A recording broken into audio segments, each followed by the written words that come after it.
How to fix Steam Market Error Too Many Requests. Let's get started.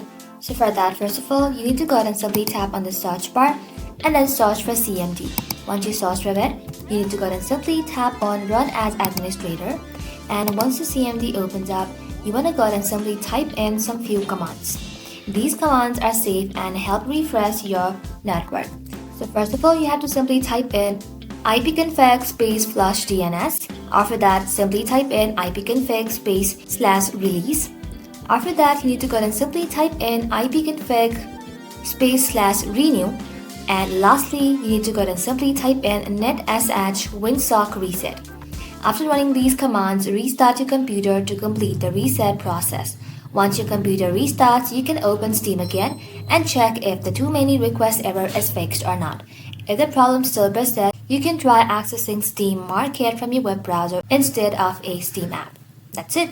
Thank you all for watching. If this video was helpful, consider subscribing to our channel and liking this video.